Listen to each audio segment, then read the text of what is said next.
कि भारत की राजनीति में मुसलमानों को उनका जायज मुकाम मिले। ये चार बेईमान चले गए जिनके पास तो कौन सी मिनिस्ट्री, आपदा की मिनिस्ट्री थी। कौन सा तुमने किया? अरे तुम भी अब आपदा आ गई, अब तुम खत्म हो गए। शहिया बरादरी पूरे बिहार में 12,83,780 है। नौकरी मिलनी चाहिए थी 20,421। लिख लीजिए, वरना कल बोलेंगे ओवैसी झूठ बोल दिया। 20,421 नौकरी मिलना था। कितने कुलैया बरादरी की नौकरी मिली? 5,734। अल्लामा इकबाल ने कहा था कि अपने मन में डूबकर पाजा सुराग जिंदगी। अगर तू मेरा नहीं बन सकता तो अपना तो बन। मैं चाहता हूं कि भारत की राजनीति में मुसलमानों को उनका जायज मुकाम मिले। मैं चाहता हूं कि जिस तरह यादवों ने तरक्की की उस तरह सीमांचल का गरीब भी तरक्की करे। जिस तरह यादवों ने लालू और उसके परिवार को 17 साल सत्ता दी, नीतीश को 12-13 साल यानी 32 साल बिहार के निकल गए लालू परिवार में और नीतीश में। बताओ आपको क्या मिला मेरे भाई? मैं यहां पर क्या कोई हासिल करने आया हूं? मैं तो सिर्फ इंसाफ की लड़ाई लड़ने आया हूं अख्तर ईमान के साथ। बताइए क्या मिल रहा है आपको? ये चार बेईमान चले गए जिनके पास तो कौन सी मिनिस्ट्री थी? डिजास्टर मैनेजमेंट, आपदा की मिनिस्ट्री थी। कौन सा तुमने किया? अरे तुम भी अब आपदा आ गई, अब तुम खत्म हो गए इंशाअल्लाह हमेशा के लिए। यही हमारी गलती है। अब आप बताइए, 32 साल निकल गए इनके। ये बिहार सरकार ने एक सर्वे किया, अख्तर भाई ने मुझे डेटा दिया। कुलैया बरादरी पूरे बिहार में 12,83,780 है। कितने हैं? 12,83,780 है। उनको नौकरी मिलनी चाहिए थी 20,421। लिख लीजिए, वरना कल बोलेंगे ओवैसी झूठ बोल दिया। 20,421 नौकरी मिलना था। कितने कुलैया बरादरी की नौकरी मिली? 5,734। इसका जिम्मेदार मैं हूं, इसका जिम्मेदार अख्तर ईमान है।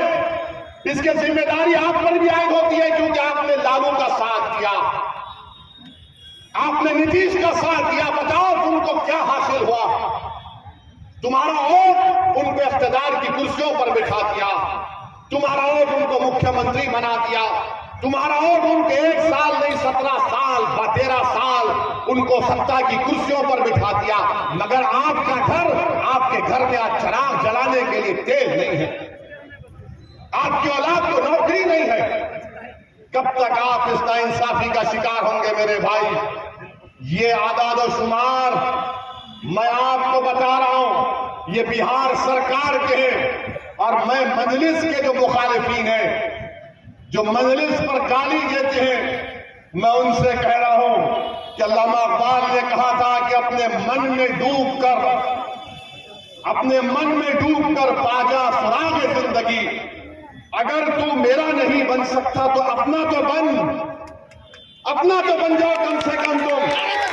अरे तुम मजलिस को गाली देते हो। और मोदी ने कह दिया कि अब की बार पार्लियामेंट में मोदी कह रहा है कि 370 MP जिताकर लाएंगे। हम अपनी तरफ से पूरी कोशिश कर रहे हैं कि तीसरी मर्तबा हमारे वतन अजीज भारत का वजीर आजम मोदी ना बने। और इंशाअल्लाह ताला हम हर चीज जो मुमकिन है जमहूरी तरीके में दायरे में रहकर, संविधान के दायरे में रहकर हम बीजेपी के बढ़ते हुए कदमों को रोकेंगे। मगर बताओ मेरे भाई, अगर हम 3 सीट लड़ते हैं 2019 में तो मोदी 306 कैसे जीत गया? सोचो आप थोड़ी देर के लिए।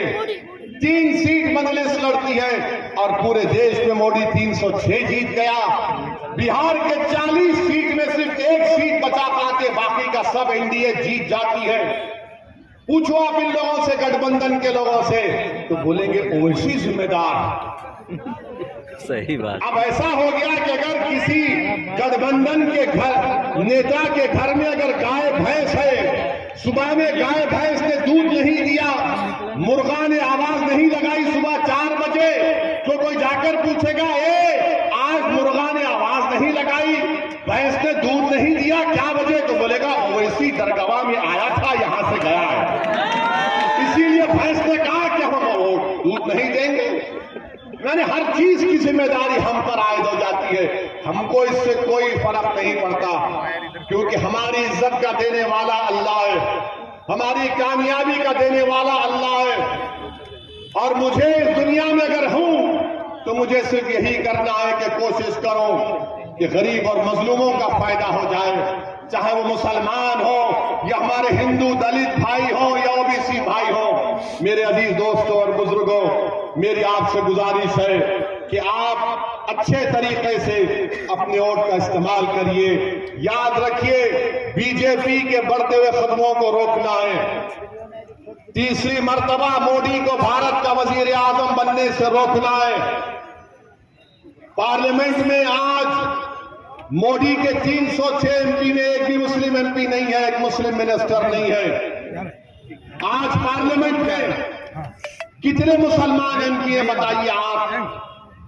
आपकी हमारी आबादी 17 करोड़ 2011 का सेंसस कहता है 14% के लिहाज से हमारे 50 से ज्यादा एमपी होने चाहिए, मगर कितने एमपी आपके जीत कर जाते हैं?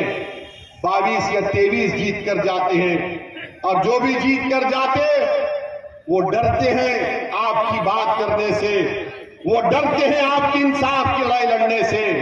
तो मेरी आपसे गुजारिश है कि अगर कल भारत की पार्लियामेंट में मस्जिद का मसला पैदा होगा, 600 साल पुरानी दिल्ली में मेहरौली की मस्जिद को बगैर कोई कानूनी कार्रवाई के शहीद कर दिया गया, क्या कोई गठबंधन के नेता ने खड़े होकर उसकी बात की? नहीं की।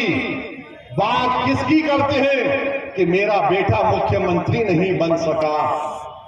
मैंने पार्लियामेंट में खड़े होकर कहा कि नरेंद्र मोदी मुसलमानों से उनकी शनाख्त को खींच रहे हैं। हमारी शनाख्त तो मस्जिद है। बताओ आप ये बात आप उम्मीद करेंगे ये गठबंधन के एमपी बोलेगा? नहीं बोलेगा। कौन बोलेगा? अख्तरुल ईमान बोलेगा। हमारी मस्जिदों को आबाद रखो, मस्जिदों को बचाओ।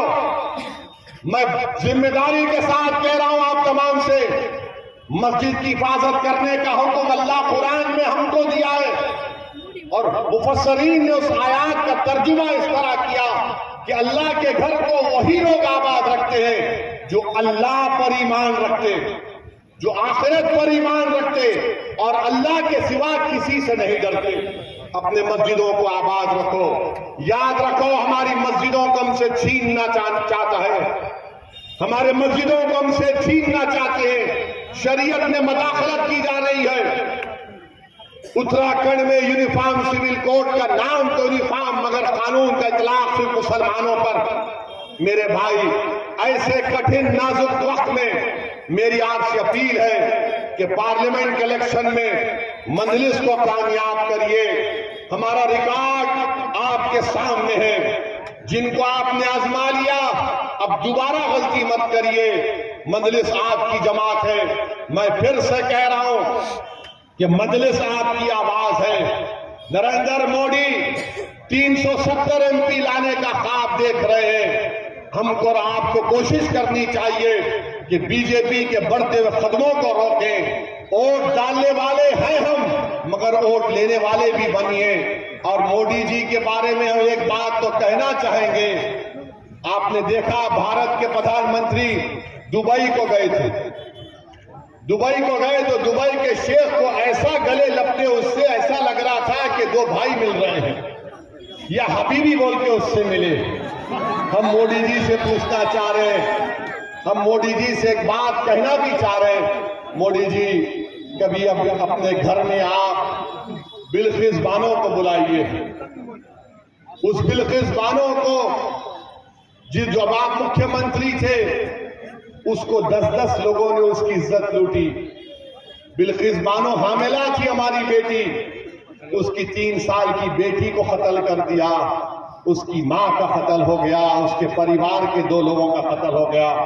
मोदी जी, जब आप दुबई के शेख को गले लगा सकते हैं, एक मासूम बिल्किस बानो को अपने घर को बुलाइए, उसके सर पर हाथ रखिए और उससे कहिए कि तुम मेरी बेटी की तरह हो, तुमसे इंसाफ होगा। मगर मोदी जी करेंगे या नहीं करेंगे मुझे नहीं मालूम, मगर बिल्किस बानो की आवाज भी मजलिस ने उठाई है। मेरे अजीज दोस्तों और बुजुर्गों, इस कठिन हालात में हम आपसे अपील कर रहे हैं कि